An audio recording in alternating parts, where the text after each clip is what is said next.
자, 대한민국도 그럼 지금 대한민국도 정치 리더십에 지금 문제인 거예요. 예? 저는 그래서 미국보다 우리가 낫다고 생각하는 게 우리는 지금 이재명 민주주의를 기대할 수 있잖아요. 제가 지난주에도 얘기했듯이요. 지금 새로운 정치 리더십을 요구하는 거예요. 대한민국은 과거에 갇혀 있어요. 제가 좀 이따 얘기하겠지만. 그럼 과거에 갇혀 있다는 얘기면 과거라는 건 뭡니까? 기득권이죠. 예? 미래는 그러니까 새로운 변화를 요구하는데 기득권이 발목을 잡고 있는 거죠. 이걸 푸는 게 정치 리더십입니다. 대한민국에서 새로운 정치 리더십은 대한민국 생존의 문제입니다. 생존의 문제예요, 이건요.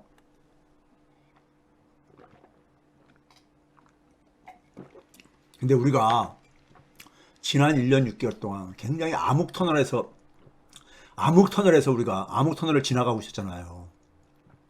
그러다가 추석 전에 겨우 이제 우리가 한숨 돌리고 얼굴에 웃음을 지금 우리가 찾을 수 있게 됐잖아요. 이런 역전이 생긴 게. 그래서 제가 9.21 반란은 이재명 시대의 도래를 알리는 하나의 변곡점에 섰다.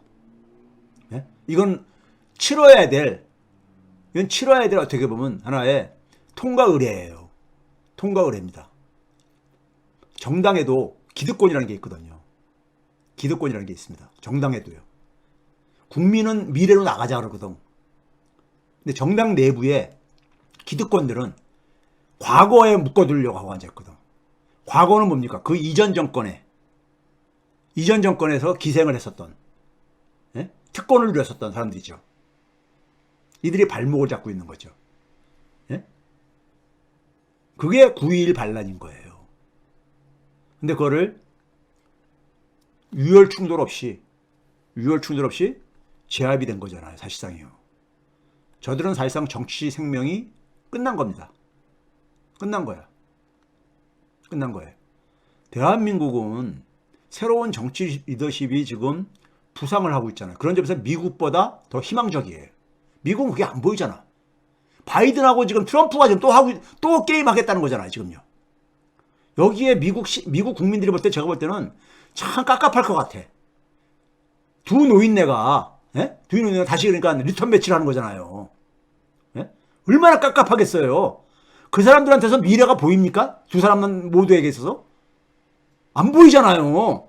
그런 거 보면 대한민국은요, 괜찮은 겁니다. 대한민국은 변화 가능성이라도 보이잖아요. 그렇지 않아요, 여러분들?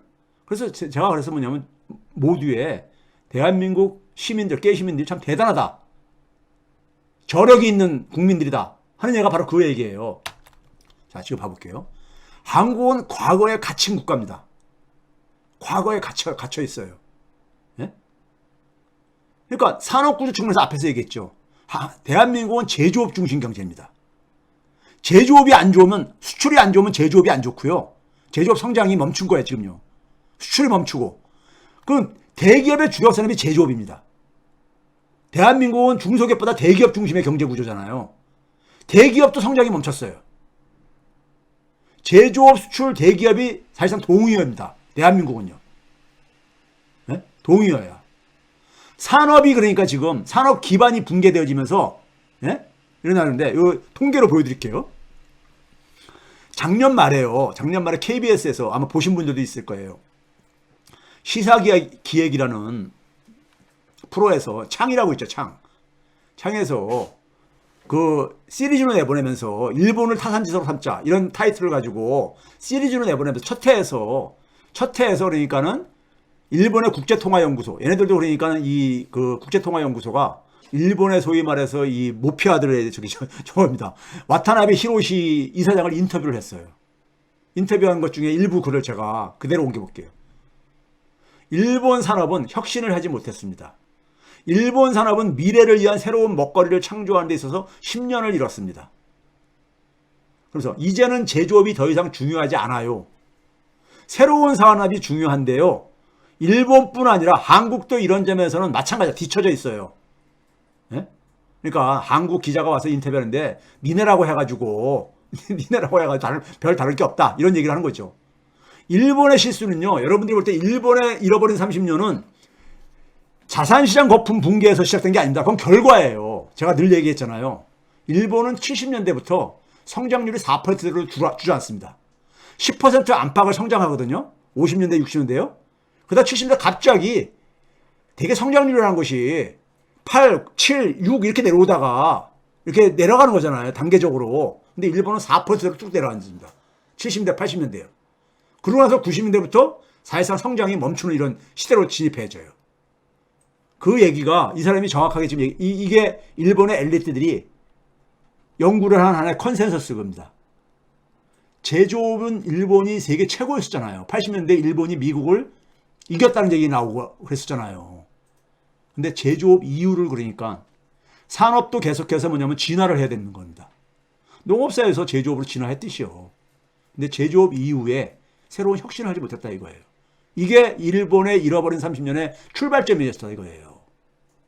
제조업은 더 이상 중요하지 않아요. 여러분들 중에는 제조업에 대한 굉장히 제조업 중요한 산업이죠. 근데 제조업만 가지고 안 되는 거예요. 과거에는 우리가 농업이 굉장히 중요했잖아요. 농업이 지금도 중요하죠. 근데 농업이 그러니까는 새로운 미래 산업은 아니었듯이 제조업도 새로운 미래 산업은 아니에요. 예? 더 업그레이드 시켜야 되는 거죠. 산업은 계속해서 진화를 합니다. 진화를 해요. 이게 이 사람이 지금 정확하게 얘기한 거야. 이게 일본의 핵심 엘리트들이 공유하고 있는, 예? 지네들 잃어버린 10년, 20년, 30년 겪으면서 딱 보니까는 이 문제더라 이거예요. 이거 한번 봐보세요, 여러분. 통계 수치요. 지난 10년 동안에, 그러니까 팬데믹 이전까지, 팬데믹 이후는 팬데믹 충격이라고 하고, 팬데믹 이전까지 2019년까지요. 보게 되면요. 수출액 증가율이 보게 되면요. 수출액 증가를 한번 봐보세요. 2012, 13 위에 있는 게 연도입니다. 17년, 18년에 그러니까 17년에 팍 뛰죠. 예? 제일 수치가 높았잖아요. 수출액 증가율이요. 이때가 반도체 특수가 바람이 불었을 때입니다. 반도체 특수가요. 근데 2012년부터 19년까지요. 수출액 증가율이 연평균 마이너스 0.3%입니다. 줄어들었다는 얘기예요. 줄어들었다는 얘기예요. 마이너스 0.3, 연평균 마이너스 0.3%니까. 예? 우리나라 수출액이요. 수출이 줄어들면 어떻게 되는지 아세요? 제조업의 성장을 나타내는 게 매출액 증가율이잖아요. 이것도 17년, 18년이 같이 움직이잖아요. 수출액하고요. 나머지 해는 보게 되면 마이너스 행진이 많잖아요. 그 제조업의 성장률이 연평균 1.3%입니다. 예? 거의 성장이 멈춘 거죠. 과거에 우리가 고도 성장할 때는요, 제조업 성장률이, 연평균 성장률이요, 20%대 30%대 막 이랬었습니다. 예? 그 다음에 대기업의 제조업 성장률 봐보세요. 대기업 제조업 성장률도 같이 움직이잖아요, 수치가요. 이건 0.03%. 연평균. 사실상 성장이 멈춘 거죠. 0.03%면 사실상 0%라는 얘기잖아요. 성장이 멈춘 거야. 대기업의 주력 산업이. 그러면 대기업의 제조업만이냐? 아니죠. 다른 것도 있죠. 서비스도 있고. 대기업의 전체 산업의 성장률, 매출액 증가율을 봐보세요. 0.17% 연평균. 큰 차이 없잖아요. 예? 0.0%나 0.2%나 뭐 큰 차이 없는 거잖아요. 예? 성장이 멈춘 거야. 그 제조업 평균 가동률이 그러니까 당연히 그 낮지요. 그러니까요. 만든 공장 돌려봐야 예? 판매가 안 되고 앉아있으니까요. 그 대한민국은 성장이 멈춘 거야. 산업과 기업이 성장이 멈춘 거예요. 이 현실을 직시해야 됩니다. 이 현실을 직시해야 돼요. 대한민국은 그러면서 성장이 멈추니까 당연히 어떻게 됩니까? 물이 그러니까 이게 우리가 연못에 있는 물이 그러니까 이게 빠져나가고 새물이 들어오고 그래야 되는 거잖아요. 근데 고인물 사회가 된 겁니다. 예? 거기에 뭐냐면은 부동산이라는 괴물만, 부동산이 블랙홀이죠. 다 빨아들이고 있죠. 대한민국의 모든 자원을 다 빨아들이고 있죠. 그래서 부동산 자산에 기반한 세습사회가 만들어졌죠. 부동산 자산 많은 사람들은 대를 이어서 예? 풍족한 생활을 하고 이런 거잖아요. 이거 봐보세요. 1998년부터 2007년 김대중 정부와 노무현 정부 때죠. 부동산 자산이 국내 전체적으로는 GDP, 국내 전체 소득이죠. 그래서 7배 더 빠르게 증가했어. 이게 증가액입니다. 증가액. 연평균 증가액. 연평균. 전체 기간 동안이 아니라 1년에 국내 부동산은 386조 원 증가했다 이거예요. 예?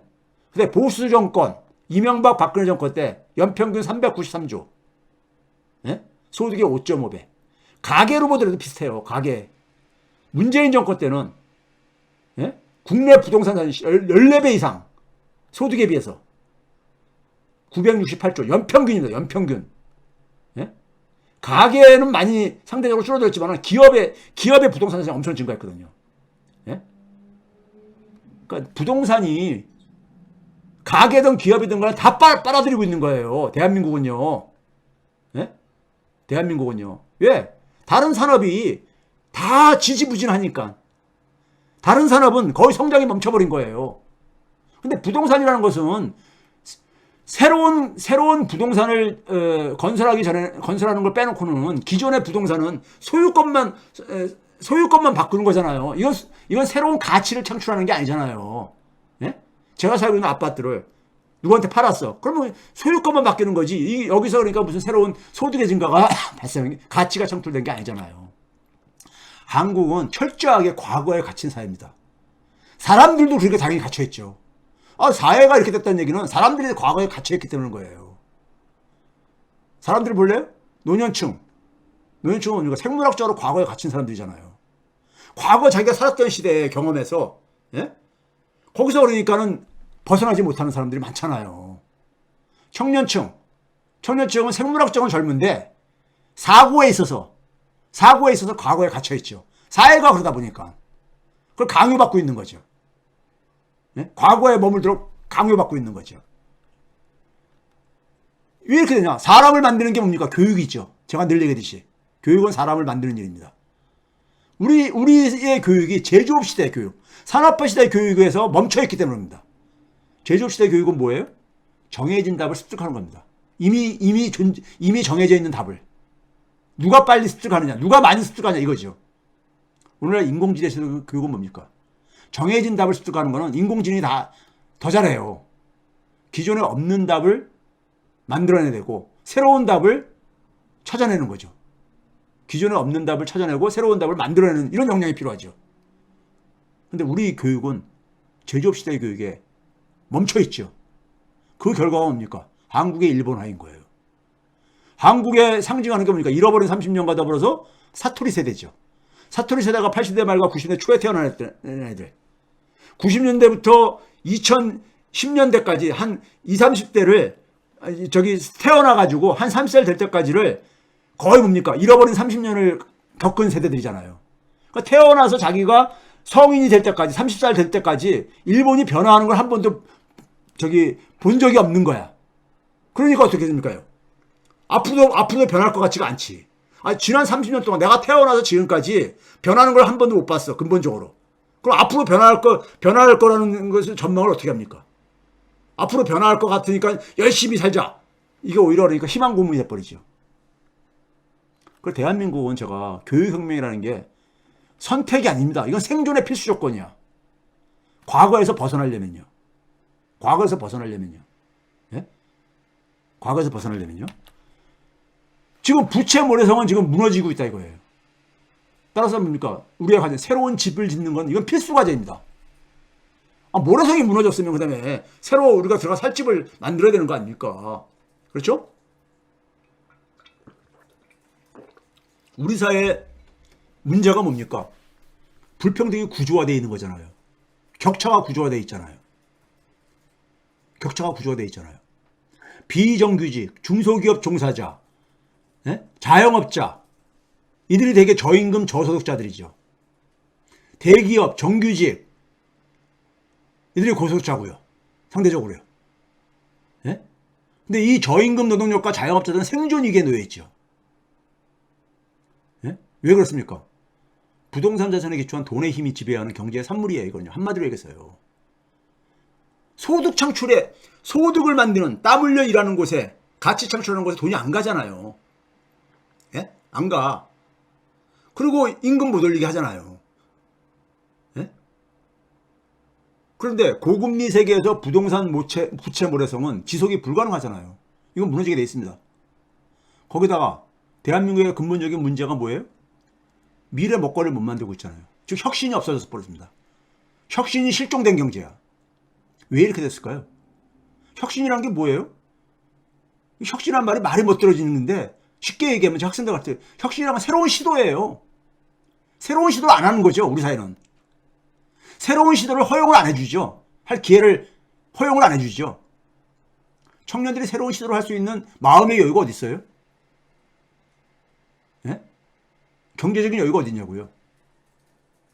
제가 이재명을 만나고 나서 제가 정치에 이렇게 뛰어든 이유가요. 과거에 안 뛰어들다가 뛰어든 이유가요.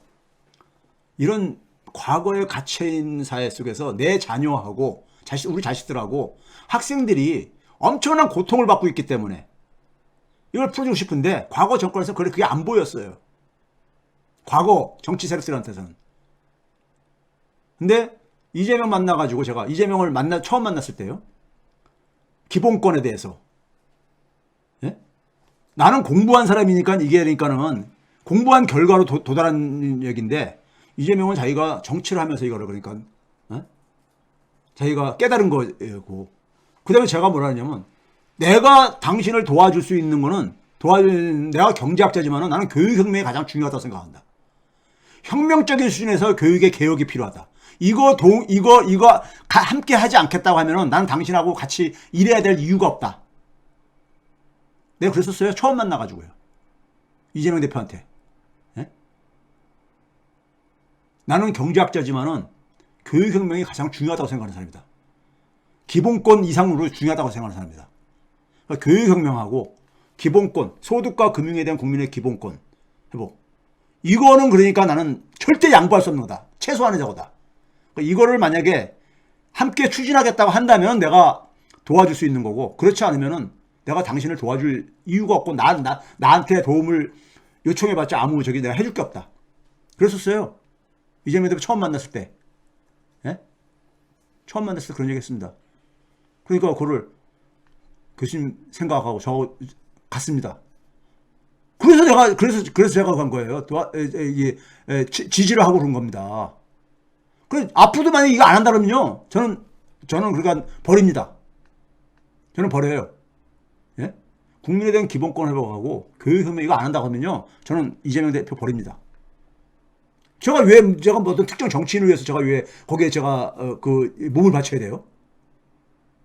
저는 선생으로서요. 국민, 특히 뭐냐면 우리 자녀들과 학생들의 미래를 저는 중심에 놓을 수밖에 없는 거예요. 그렇죠? 그 다음에 부동산 부채 모래성이 무너진다 그랬잖아요.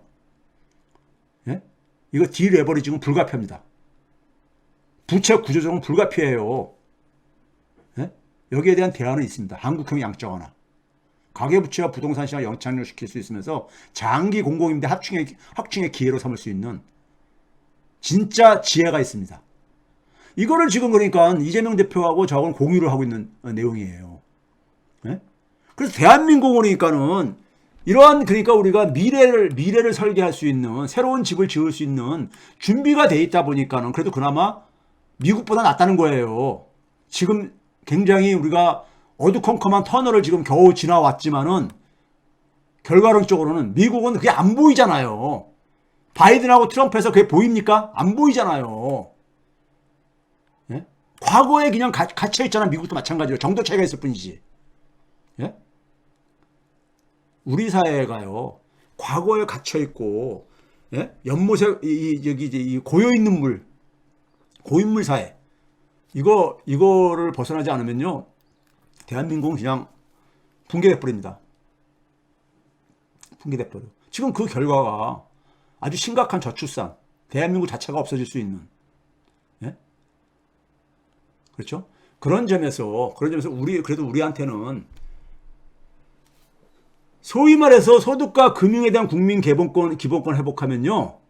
그리고 거기에 교육혁명까지 된다면 이게 기본권만 회복만 하더라도 혁신의 시드머니 정도는 이게 이 기회를 제공합니다. 소득과 금융에 대한 국민의 기본권을 제공해주면요. 최저임금 문제 해결되고요. 최저임금 가지고 저임금 노동자들하고 자영업자들하고 갈등도 해결됩니다. 예? 해결되고요. 자영업자들 그러니까 위기도 굉장히 덜어줄 수가 있어요. 금융비용 줄여주니까는. 예? 저임금 노동자들 그러니까는 소위 소득을 뒷받침해 주니까요. 최저임금 많이 안 올려도 돼요. 이 문제들이 다 여기에 연결되어 있기 때문에 그리고 뭐냐면 혁신을 그러니까 새로운 시도들을 할 수 있어요. 제가 늘 얘기하듯이. 예? 소득과 금융은요 국민의 기본적인 권리야. 이건 특혜나 복지가 아니에요. 그리고 사회적인 투자입니다. 사회적인 투자가 활성화될 겁니다. 예? 그런 점에서 대한민국은 새로운 미래로 나아갈 수 있는 준비는 돼 있는 거야. 우리 깨시민이 있고 정치 리더가 있고 정치 지도자가 있고 거기에 걸맞는. 그러니까 우리는 그래도 어쨌든 간에 희망이 있는 거야. 예? 미국이나 일본이나 이런 나라들은 희망이 안 보여요. 그런 정치인도 안 보이고 국민들도 별로 관심이 없고 예? 대한민국 국민들처럼요. 그런 점에서 여러분들 우리는 어쨌든 간에 아주 어두운 터널을 그동안에 한 1년 6개월 동안 지났지만은 우리한테는 그런 게 있다는 희망이 있다는 것을 가지고 이번 한가위 명절을 여러분들이 예? 저는 좀 맞이했으면은 남은 연휴를 잘 편안한 마음으로 시간을 마저 가지시기를 바라는 마음에서 오늘 주제를 정했습니다.